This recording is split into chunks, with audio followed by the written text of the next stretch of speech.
Good evening, everyone. It's great to see you all here tonight, and I want to start by expressing my heartfelt gratitude for your incredible support throughout this past year.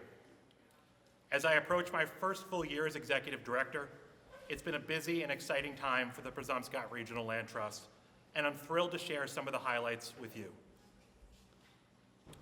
First, let's talk about our trails and conservation efforts.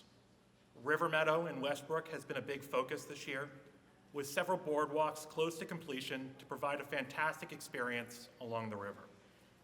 Looking ahead to 2025, we're planning even more improvements, including additional boardwalks, story walks, educational signage, and potentially public art installations along the river to make River Meadow an even more engaging space for our community. Our focus on ensuring that River Meadow is accessible ties into one of my guiding principles as Executive Director. Accessible design is good design that supports us in every stage of our life, ensuring that we can all enjoy nature. That's not just at River Meadow, that's throughout all of our properties. We are working to make sure that every one of our properties is accessible and that we are maintaining it to the highest standard. At Millbrook South, we've partnered with Westbrook Housing to install a spectacular new stairway, making the area much more accessible for visitors. This project is an excellent example of how partnerships can help enhance our trail network, increase our impact, and ensure that more people can enjoy the natural beauty of our region. I'm hopeful that we can finally connect the Millbrook Preserves in the future because, wow, they are such a treasure. I am so grateful to Westbrook Housing and all of our community partners for their continued support. We are stronger together, and I know Evergreen Credit Union is here. Thank you for your support as well.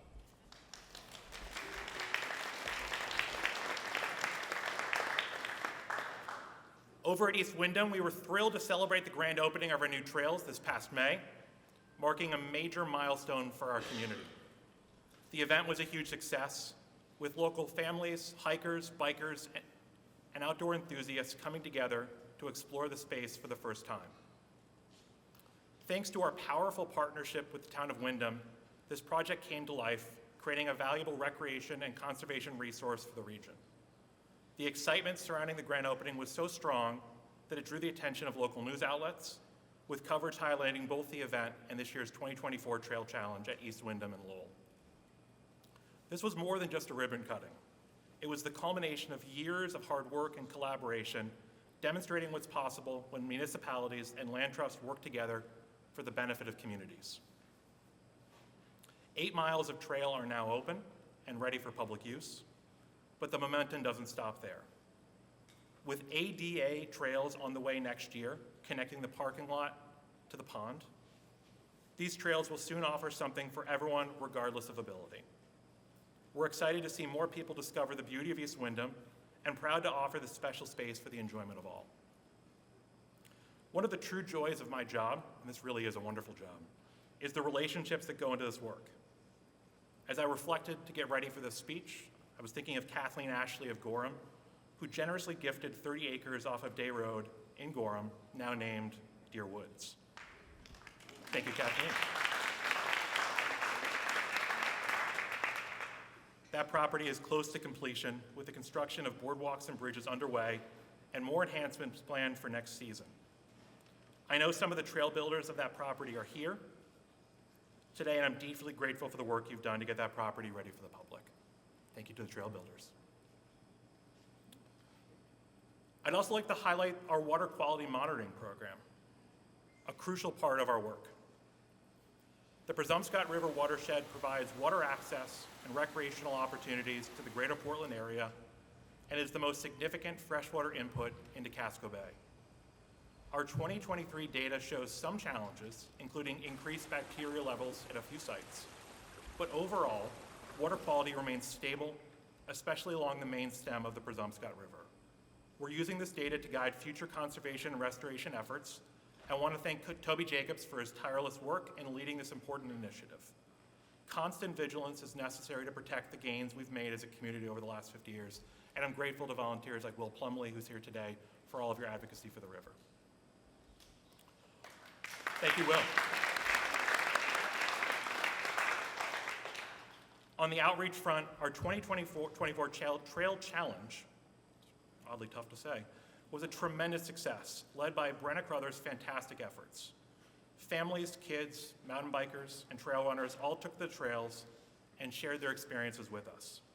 We received hundreds of photos, really, like Brenna's still going through the photos, and shared their experiences, hundreds of photos and countless stories from participants. The challenge also brought in new donors, and we're proud to report a 150% increase in participation compared to last year.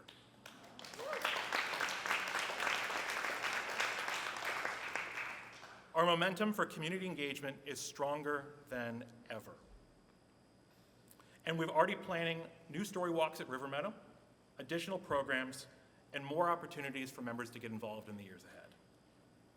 We're also excited to have launched our new brand, and we have hats here. We've got the new Explorer's Guide, which will help both members and the broader community navigate our incredible network of trails and conserved spaces. Make sure you get one of the Explorer's Guides. They came out this week. They're in the back table. Additionally, we'll be debuting a new video resource for schools this spring. You'll get a sneak peek of it here tonight, focused on the awe-inspiring migration of alewives up Millbrook to Highland Lake. This resource will make learning about the migration more accessible and less dependent on travel for schools. The video would not have been possible without our partnership with the Gulf of Maine Research Institute, along with support from the Casco Bay Estuary Partnership and Frame Media. Looking ahead, we're gearing up for some exciting new opportunities in 2025. There are a few significant conservation projects on the horizon that we're exploring, and I can't wait to share more as they develop. I'm particularly interested in how the Trust can expand its offerings in Standish and in Gray. These will help us expand our footprint and our impact, and will ensure that we can protect the lands together to make this region unique. Finally, I'm incredibly proud to highlight that we're in the strategic planning process. I hope everybody weighed in the back corner. Thank you to all who did, and if you haven't, there is still time. Strategic planning is a chance to reflect on where we've been, where we are now, and most importantly, where we're going as a community together.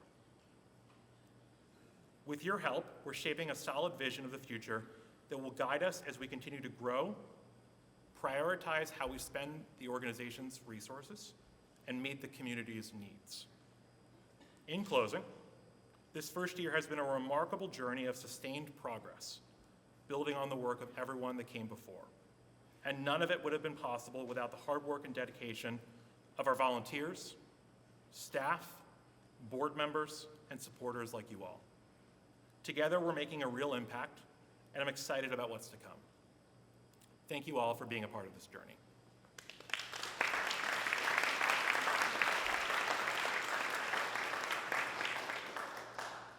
Other than eat delicious food and spend time together, there is a legal obligation that we have to do as a meeting together, which is I need to tell you who the officers are for the next year. For 2024-2025, the co-presidents of the organization are Sandy Truslow and Matt Streeter. The vice president is Jim McBride. The treasurer is Casey Scroven, and the secretary is Gretchen Anderson. Gretchen's going to join me because we need to reappoint people to the board. There's a microphone, but I think Gretchen's voice is loud enough. Sure. I love it. So I make a motion to reappoint Sandy Truslow Standish and Amanda Lassard Westbrook to the board.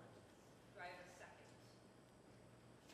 Just name, sorry. Dawn. Thank you, Dawn. All right. Sorry, I just opened my notes.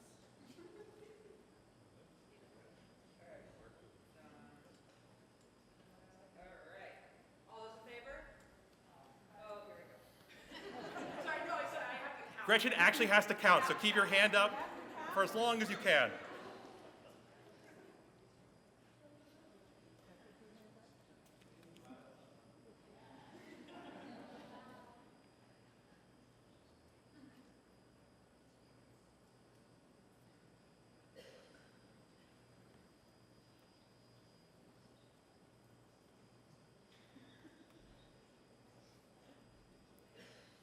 Yeah, we did.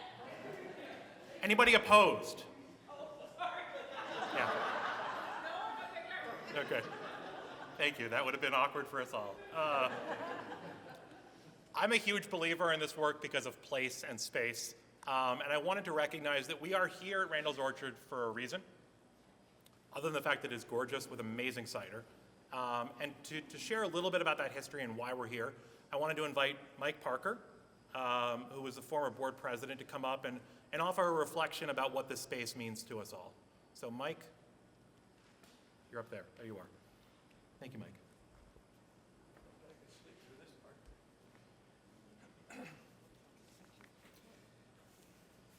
Nice to be back here.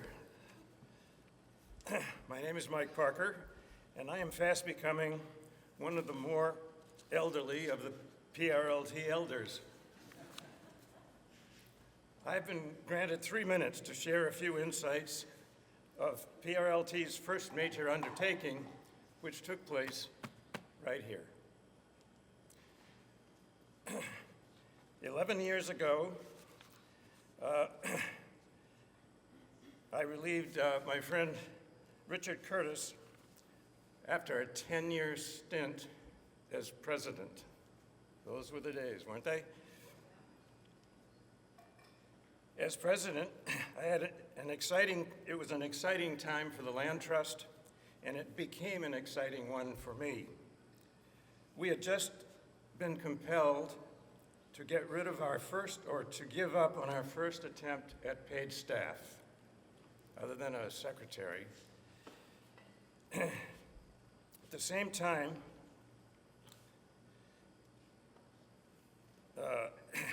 we were encountering some severe naivete on our part, and if it weren't for Maine Farmland Trust, I don't know that we could have carried out the easement on this property, which was a complex one to begin with, but we hadn't done this before. This was our first big project.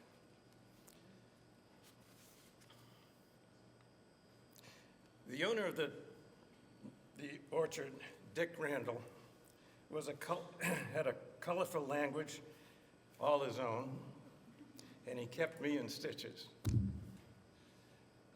He supplemented his income by towing banners down to the South Maine beaches and back.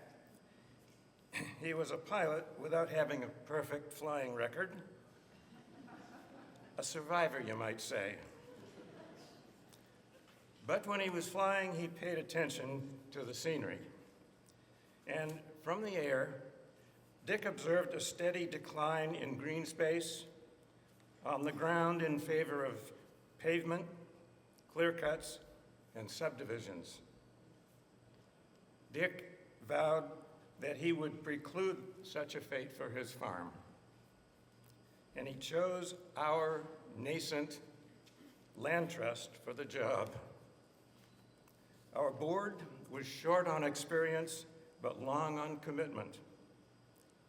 With a great deal of help from Maine Farmland Trust, an easement was well underway when I took office. As we proceeded along, my friendship with Dick progressed, as it often does between Mainers. Rochelle Curran Apps, the formal name, but Rochelle was hired and began her many years of service as executive director.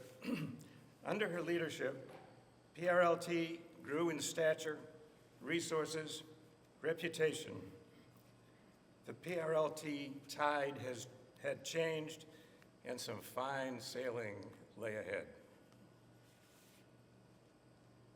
Dick Randall was in good spirits, but in poor health, with emphysema.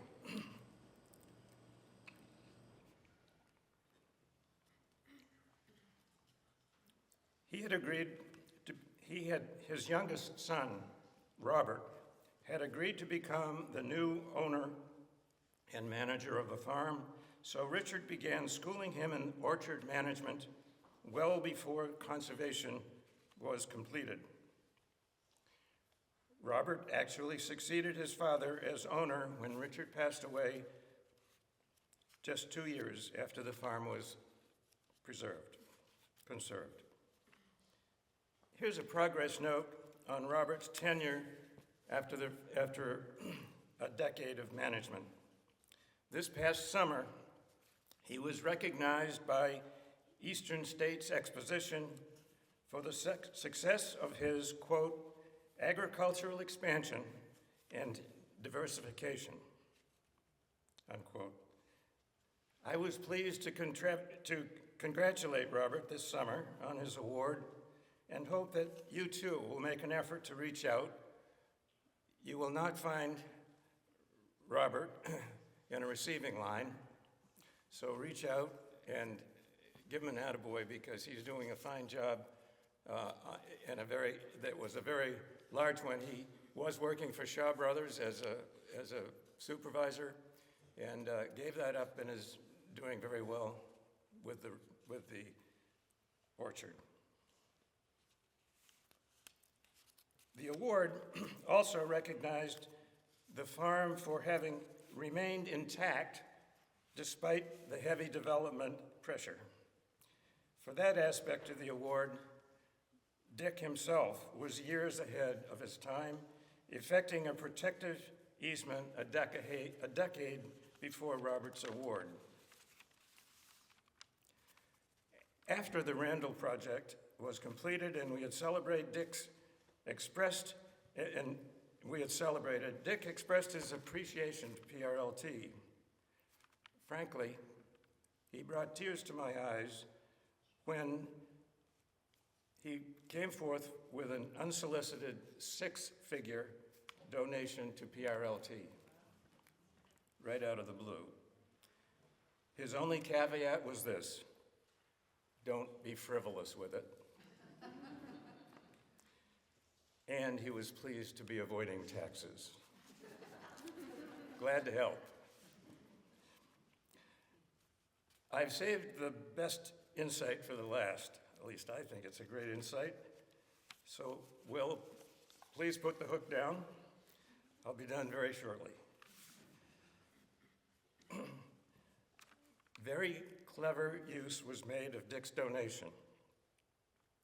5% of it was set aside as seed money to balance the annual budget for the first time in my tenure on the board. It worked that year and every year since. The remaining 95% was parked in a stewardship fund where it was never spent and where it has continued to grow to this day. Apparently, major institutional donors take notice of the large stewardship reserve almost immediately. Such reserves seem to impart a sense of permanence to a fledgling land trust, and the difference for us was just amazing. I think Rochelle had a lot to do with that, but nevertheless, her job was made a lot easier by that donation. Having something in a nest egg also enhances the possibility for certification. And with that available to show, PRLT was certified on his first attempt, which I don't think half the land trusts will accomplish in their first attempt. So it pleases me to illuminate these important elements. They seem important to me of PRLT history. I think they have merit in future thinking, and so you'll have something more than apples and pie to take home with you when you go. Thank you very much for listening, and thank you for letting me abuse the time and the mic.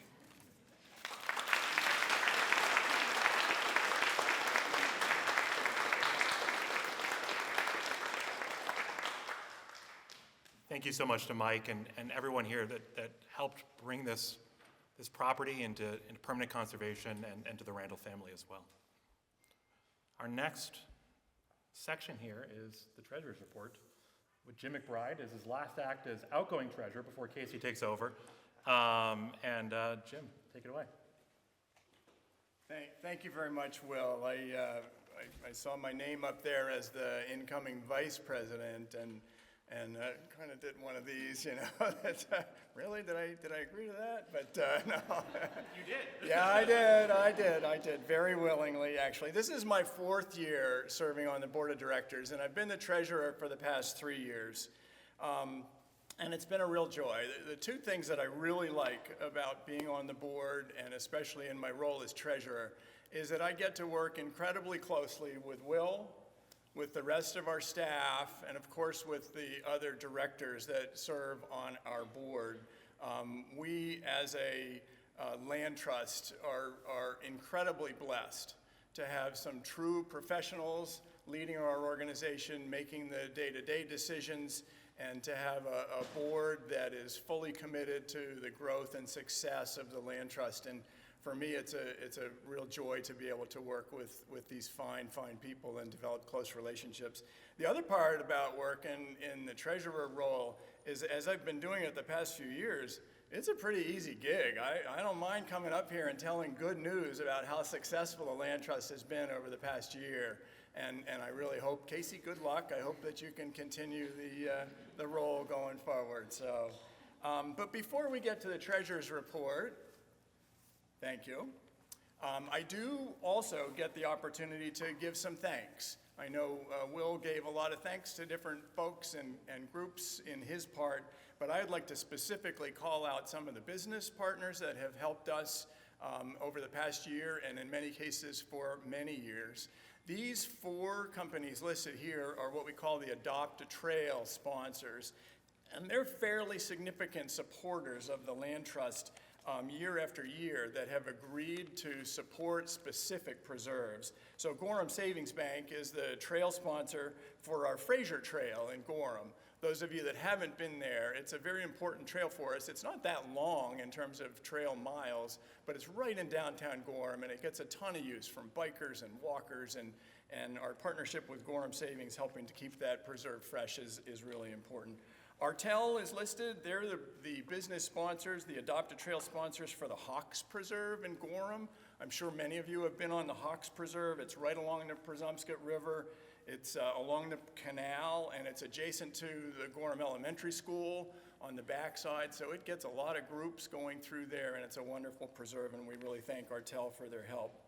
Evergreen Credit Union, Will mentioned, I know there's 2 staffers from Evergreen here with us this evening, and thank you very much to them. They actually sponsor 2 of our preserves, the Millbrook Preserve in Westbrook, which I hope most of you have had a chance to see. Millbrook, year in, year out, is our most popular preserve. It's where the alewives run every year, so there's hundreds, thousands of people that go in to see the fish, but it's also just got some incredibly beautiful trails in there, so thank you, Evergreen, for that. They're also down as the Adopt a Trail sponsor for our newest preserve that Will mentioned, River Meadow in Westbrook, where we continue to do some really exciting work building bridges throughout that property. So I really hope that all of you will be able to check that out once we're done. And then lastly, we have Hall Implement, the John Deere dealer in Windham, as an Adopt a Trail sponsor. And they help to preserve the trails at the Blackbrook Preserve, which was the original Windham Land Trust Preserve. And if you haven't been there, it's a wonderful property, and it's a combination of meadows and great trails, and there's a lot of wildlife in there. So thank you very much to Hall Implement for your work in sponsoring that effort. This next slide shows other business partners. I think there are 15 different names here, and these give significant support each year to help the land trust with our general funding from businesses. So I'm not going to read all of those. I hope you can see their logos, but very important partners for us that help to continue help to ensure our continued success. And then the next slide is also a thank you. It's got a long list of names and businesses and organizations. I think I counted 35 on here. I'm definitely not going to read that whole list. But these folks either have given donations, many have given in-kind gifts or significant discounts. For example, Hillside Lumber, we buy a lot of lumber from Hillside, and get a great discount from them for that. And so just general support. But I also wanted to call out on this slide the municipalities that have been just terrific partners in our work here. So City of Westbrook, Town of Gorham, Town of Wyndham, the Westbrook Development Corporation, and especially Westbrook Housing have all been really, really good partners to help us continue the great work of the Land Trust. So thank you to all of those listed members. There's a slide that we don't have that I'd like to just speak very quickly to a group that we call the River Partners. And these are general public, many, like I'm sure some of you are River Partners. They're sustaining givers that have agreed to give their donation over time, and it's basically a monthly contribution, if you will, direct payment right from their account to ours, and it makes it incredibly simple. I think we have 72 right now. Families or individuals that are River Partners making monthly gifts, and it totals up to easily over $18,000 a year. So it's a very important part of our member base, if you will. And the benefits for us, obviously, is reduced staff time to follow up with those people all the time, and makes it very easy for those donors. They can basically set it and forget it. So if you have ever considered becoming a River Partner, we'd love to help you with that, and we certainly appreciate your gift. And then, of course, lastly, the largest group that's not listed here are all the general members and supporters of the Land Trust. And I don't have numbers on that. I should, but believe me, all of your individual giving is just incredibly important to the Land Trust year after year. So thank you for that. Every year we're fortunate to get some new members, and we try to follow up with any of our older or existing members that haven't renewed, but it's an incredibly important part of what we do. So here comes the part you've all been waiting for, the Financial Treasurer's Report. I know this is really exciting stuff. I didn't do a lot of spreadsheets. Probably people are bummed out about that. We've got them, I just chose not to present them. So no spreadsheets and no charts or graphs. 3 simple bullets to celebrate what we've accomplished over the past year. We have a fiscal year that starts the 1st of July, runs through the end of June. So we closed out our fiscal year the end of June, June 30th. And we had another pretty fabulous year in the year that just ended. I show total revenue, $643,000, actually up by $16,000 from the prior year. The reason that's remarkable is the year before was an amazingly successful year. You'll remember, many of you, that's when we completed the very successful East Wyndham Conservation Area fundraising effort.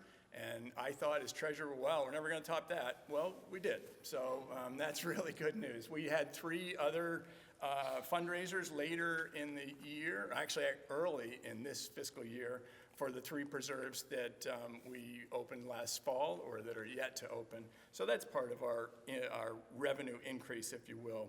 But great support from grants, from individuals, restricted giving, and unrestricted giving as well.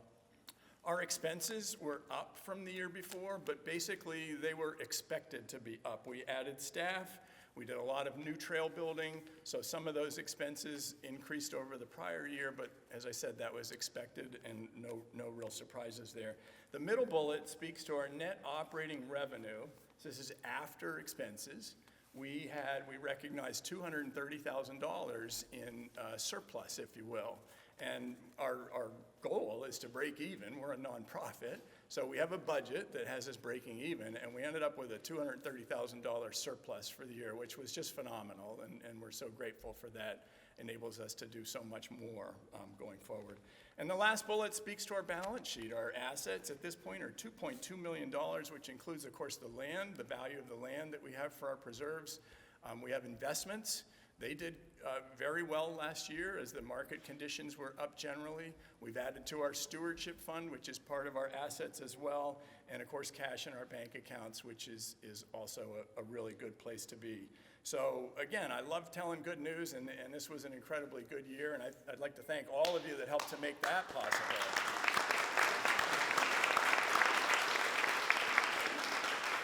And the footnotes that I would add are that all of the details associated with our financial report are available through our website Right now, we're going through the year that just ended, going through the outside accountants review. We call it a third-party review, and we'll be submitting the tax returns by the schedule, and then those newest results will be added to the website. But if anyone has questions on the finances, you can certainly catch me after the meeting. But again, I just can't tell you how much we appreciate the support that all of you have given us over the years. Thank you. And I believe... Thank you so much, Jim. It is joyful to be able to share good news. And I think my pitch, again, if you haven't done the strategic planning, we have a surplus. We are able to invest in ourselves. And we need your guidance on where to invest that money. And so please, if you haven't weighed in yet, it's in the back corner. Deb Burwell. Deb, if you want to wave your hand there, is our strategic planning consultant. She's wonderful and would, I think, relish the opportunity to chat with you about where you think we should go in the next year. So the next year when we report back, we have even more good news. Next, we're going to hear from Toby and Brenna. Toby first, and so Toby Jacobs, come on up.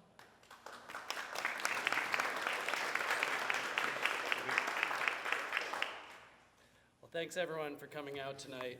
It's great being here every year and talking to folks before the event and then standing up here and just looking out and seeing all the faces and really the physical embodiment of all the support and enthusiasm for the work of the Land Trust. I've been here 9 years now with the Land Trust, and it's been an incredible run. As Mike alluded to, things have really just gotten bigger and better over that time. And my name is Toby Jacobs. I'm the program manager, formerly the stewardship director. So my world largely revolves around the trails and being outdoors, which is a lot of fun for me. And I'm very appreciative of our other staff who do all the indoor tasks to make the trails possible. So I've met a lot of you. I look out and see fewer unfamiliar faces every year, but if there's anyone I haven't connected with, please say hi after the speeches. It's always fun connecting with more folks. So we have been very busy on the trails. I'm going to say a few brief words about a couple of large projects. Last year, the story was really the East Windham Conservation Area, which a lot of you have heard about. We were just kind of in the middle of the trail construction out there last year. In a nutshell, 700 plus acres adjacent to a much larger conservation corridor coming over from Falmouth. So from a conservation standpoint, it was a huge project. From a trail standpoint, even bigger, both in the amount of trails and the type of trails and really the multi-use aspect of it. It's really unlike anything we've done before. And then of course, it's only possible with our partnership with the town of Windham. They own the land and they've really made this all possible as partners. So East Windham was unique in that it was very much a contractor project. Based on when the land was actually transferred over to the town, we weren't able to engage volunteers as much as we usually do. And so we had Maine Conservation Corps, did a great job building some of the trails out there. And then contractor Chris Sear is finishing up at this point what we're calling the Technical Trail Network, which are really appealing trails for mountain bikers, which is a new group that this preserve really appeals to in a way that some of the flatter, shorter, easier trails throughout the region don't. So very much appreciative of the contributions of those groups. And Chris is finishing up right now what will be the end of 5 miles of technical trail, and then we have 3 miles of what we call kind of the traditional perimeter trail. So that network makes it a really great opportunity for people, whatever kind of recreation floats your boat. If you're walking, running on trails, in the winter, the bikers, and then we also have a freshly rerouted snowmobile route for the winter, which I just heard a few hours ago is just about complete. So I would be interested, just from show of hands, how many folks have been out to East Windham already so far? That's fantastic. Thanks for checking it out. Everyone else, highly recommend it. And those trails are essentially done, except for, again, the last pieces of those technical trails. So there's a huge parking lot. It's very easy to find, and we've done our best to make those trails accessible, but also exciting and interesting. So highly recommend it to everybody. So with East Windham finishing up, our focus has shifted over to Westbrook, and you've heard some talk already about the River Meadow Preserve. For those who aren't familiar with it, this is basically right across the river from downtown Westbrook. The trailhead is the Cornelia Warren Four Seasons Ice Rink, which is actually on the City of Westbrook property. We have a trail easement on the start of the trail over the city property, and then we have 44 acres along the Presumpscot River that is owned in fee by the Land Trust. We're making about 1.5 mile trail network in there. It's a little bit less in terms of total trail distance than East Windham, but these are really far above and beyond in quality and size and space compared to our other trails. All the trails are very wide. We're doing lots and lots and lots of boardwalks. We're almost at the end of the first stage of that project. And the first 300 or so feet of that trail, right from the Four Seasons Ice Rink parking lot, are actually going to be boardwalk to a viewpoint, and that will be fully ADA accessible trail. So somebody can come right from the parking lot onto those first 300 feet and enjoy it regardless of their capabilities. So we are really excited about the trails with all those features and the location, just how many people are within walking distance, biking distance, bus distance, or short driving distance. We're really expecting it to get a ton of use, as it already has from informal folks in the neighborhood who just knew about the land, and with it being spruced up and made more accessible, we're really excited about it. And then I'll also just say a few words. Our other big trail project this year has been the Deer Woods Preserve, which you heard about last year as a conservation project in Gorham. It's about 1 mile southeast of downtown Gorham on Day Road, and that's the 30 acres donated by Kathleen Ashley. And we're also making about a 1/2 mile or so trail loop out there, which is close to done. So by the spring, we're gonna let some things kind of settle over the winter, do some finishing touches. But by the spring, both River Meadow and Deer Woods will be usable, and you'll start to hear about a grand opening event at both of those. But feel free to go check them out in their current form anytime you're in the area in the meantime. And then as Will mentioned, we're continuing with our water quality program as well. We just finished our 8th year of that. And on the ground, what that looks like is we put out a big call for community volunteers.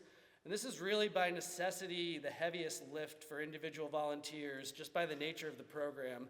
Volunteers do training with DEP. They need to learn to use and house the equipment, and then they go out 10 times over the summer, always before 8 a.m., always on a Saturday morning. And so I'm always amazed and very appreciative that enough folks to keep the program running step up and volunteer to do that each year for 10 plus of their summer weekends. So I know there are a couple of them around. If we could just have the water quality volunteers stand up for a moment so you can recognize your dedication and contribution. Or raise your hands in the back. And how about a hand for them?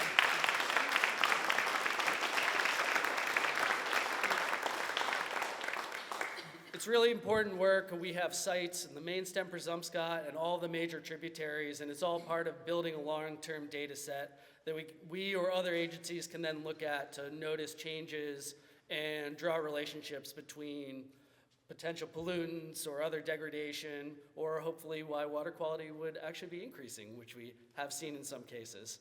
So again, thank you to water quality volunteers. Thank you to the many trail volunteers. I didn't talk about it as much with Deer Woods and River Meadow, but we have been able to bring volunteers back into the fold on those projects, and they have been hugely instrumental, both the individual volunteers, and then we've had quite a few corporate groups as well.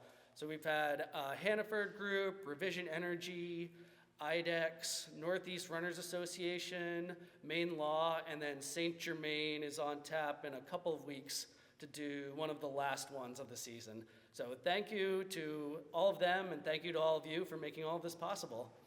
And I will turn it over to Brenna to talk about our outreach events.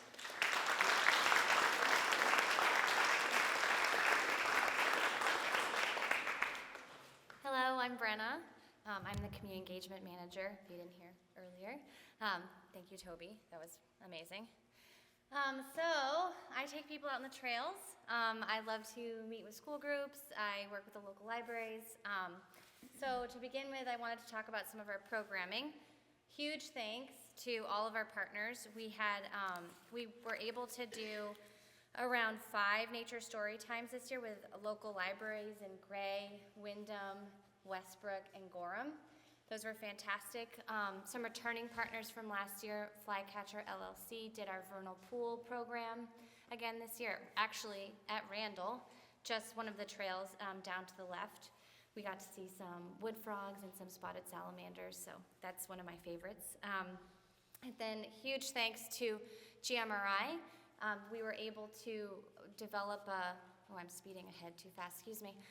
We were able to put together a free downloadable guide that's all about the migration. And this was posted at the trailheads at Millbrook, and I worked together with some staffers as well as Toby on putting that together. And the hope, too, for the future is that we'll be able to bring that into some of the local schools and get some more field trips out on the trails. That time of year is really busy. The migration is about 2 weeks, and so some of the struggle is being able to, there's so much demand. So the goal with the guide is that if we can't meet every group that wants to see the migration, we will give them this resource, and then they are able to view it on their own. So GMRI did a number of walks with us, and we were able to put together that guide as well. So kind of some other programs that we are doing, I'm going to talk about a little bit about the future. Toby spoke about River Meadow. We have a number of really cool programs that are going to be going in there, including a story walk with Walker Memorial Library. And that is in the process as well with our partners at United Way. We're hoping to provide some story walks with books in multiple languages, which will be a new resource that we have never done before. And then maybe some public art installation, although that is, we have to figure that piece out. And then the other thing I wanted to speak about is we're working with Strive, which is an organization in Portland, and they're going to become the stewards of the property. So that's a new partnership that's evolving that's been really exciting to see the students out on the trails. Okay. So, Summer Trail Challenge, yay! Did anyone here participate in the Trail Challenge? Yeah. Great job. We had 200, hey Abby, I see you back there. We had 284 registrants, which is really similar to last year. And then 190 people completed it. So that was huge compared to last year. So it was lovely to communicate with everyone and to see everyone's photographs from the trails. And then 190 registrants, but with children, closer to 225, maybe 250 people who completed it. We had 71 registered families.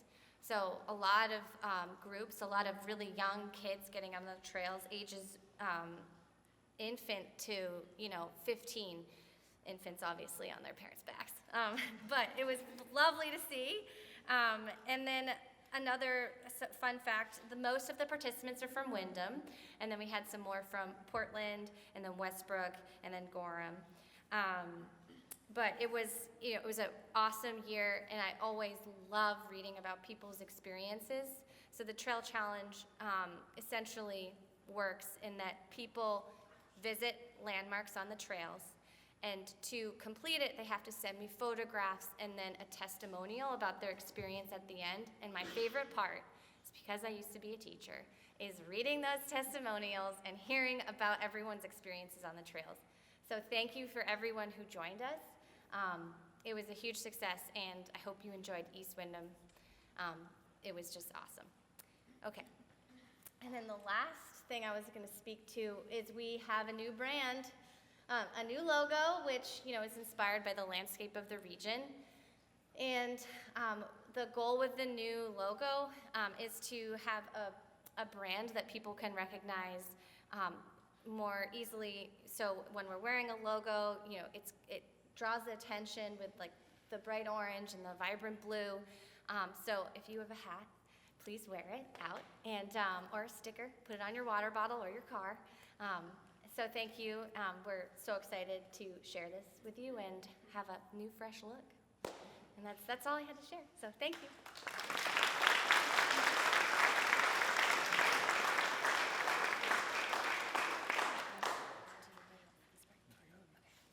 Thank you so much, Brenna. When I took this job, the thing I was perhaps most excited about was the alewife migration. It was the thing that when I told people I took this job, they said, you get to watch over the alewives. And I said, yeah, I do. That's fun, right? And they're like, no, the alewives are incredible. And I said, I'm aware. If you have not seen, the alewives are so incredible that National Geographic featured a Westbrook alewife on the cover of the May issue. And so they're very hard to get a blown up version. We're still trying that, but you will be able to see a National Geographic cover featuring a PRLT preserve, which is pretty incredible. But we decided that we needed to do more with the alewives. More people needed to know about how incredible it was, how unique it was, how this is a story of reemergence. And so we reached out to some folks in the community named Frame Media, and Frame Media said, we'd love to partner with you. We normally do political ads, and this sounds like a lot more fun. I said, yeah, it really does. So they are right now doing political ads, and this was the counterweight to their political ads, was doing alewife migration video. And so we will have a longer video that about 20 minutes long coming in the spring that will be available to schools and to teachers and parents so that if you are unable to make one of Brenna's amazing walks, you can still learn everything that's in Brenna and GMRI's head. Today I wanted to debut for the first time a little trailer they made for us about the migration. So we're gonna give this a shot. I've tested this twice, third time's the charm.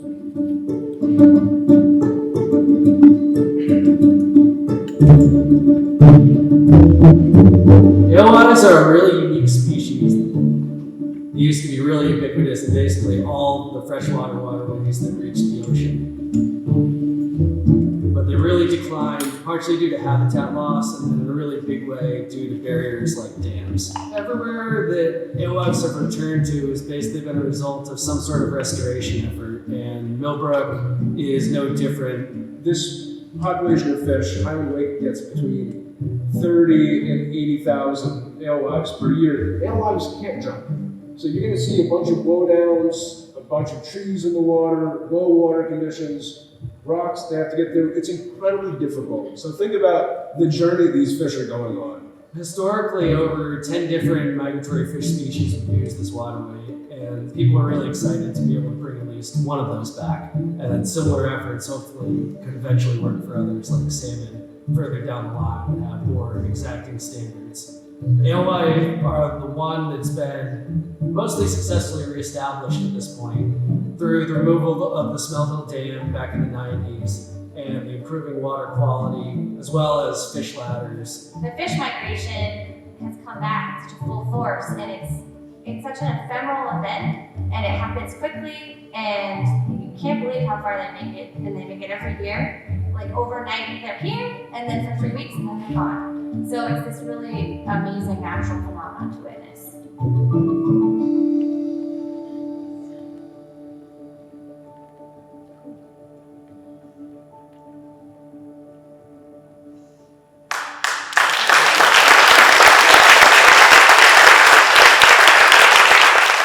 How amazing is that? I mean, I could watch those videos for hours. I see a couple of you are still kind of like goosebumps right now. More video is coming. Keep an eye on that. Make sure you open every one of our emails. We will drop it one day on you. And we're going to hear some closing remarks from our outgoing co-president of the board, Dave Cole. But it's wonderful to be here. It really is an honor to do this job. I hear from you all so often. I appreciate those of you who write me, who call me. It is truly a joy to be the executive director of this organization. So thank you so much.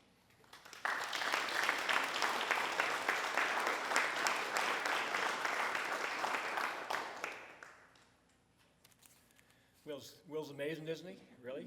Honestly? Yeah.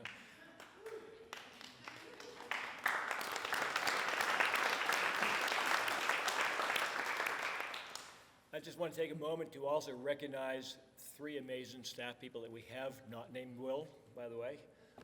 You've just heard from Brenna. She's up back there. Also, you just heard from Toby. And the third one is Becca Trost, who's up back there as well. Those folks are amazing, and just like with every organization, your staff people are the backbone of the organization, and they don't always get the recognition that they deserve. So they're wonderful, and they make everything possible for the Land Trust and all the work that we do. So can we just give them a hand for a second? Thank you.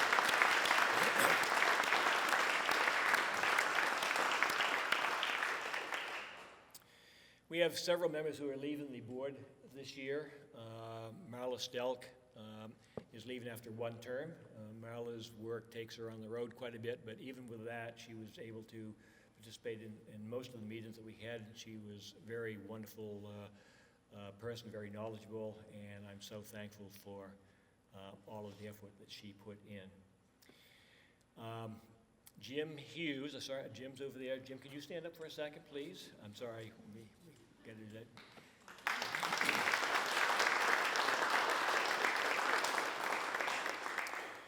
Jim is leaving after 2 terms.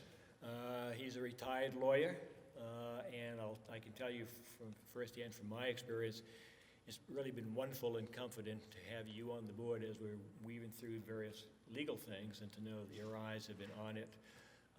You've been a really inspiration to us, and thank you so much for the 2 terms that you've put in on us. Finally, Tamara, can you stand up, please?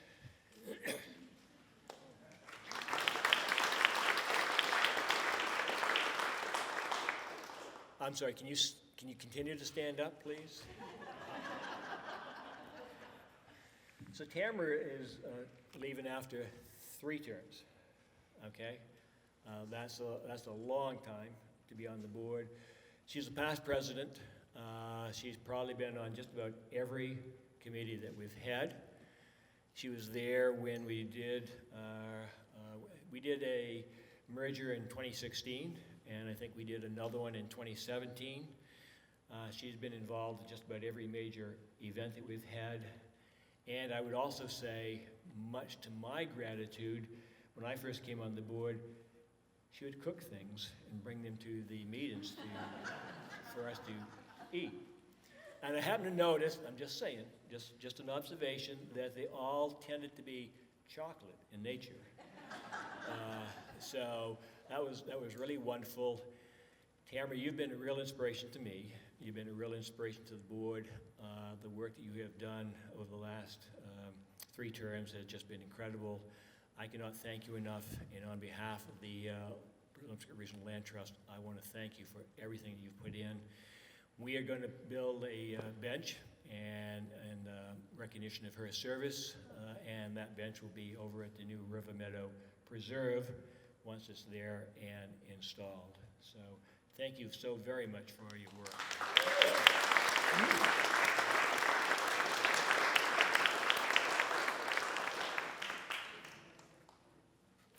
I also want to take a moment just quickly before I leave to thank Randall Orchards. You know, this place here, fortunately, ever since I've been here, we haven't had any rain. Had we had rain on any of these last annual meetings, why, this would be a lot more handy, but this has been a great place for us to meet and for people to come early and also pick apples if you wanted to do that. So I would like to thank all of you who came this evening. It's fun for me to actually see so many of my longtime friends and catch up with them, as well as meet new people. This organization could not be successful without the support of our members. You make it all possible for all of us. I want to thank you so much for this past year and for coming here and helping us celebrate, and for your support that you've been providing through all these years. So thank you so much. Drive carefully going home and be safe, and hopefully we'll see you again next year. Thank you.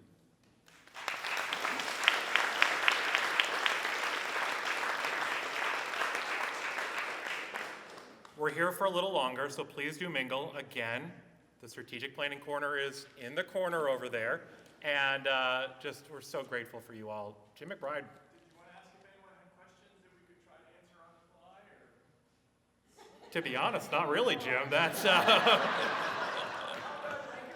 Thank you for coming. Yes. If you have any questions, please come up to me afterwards.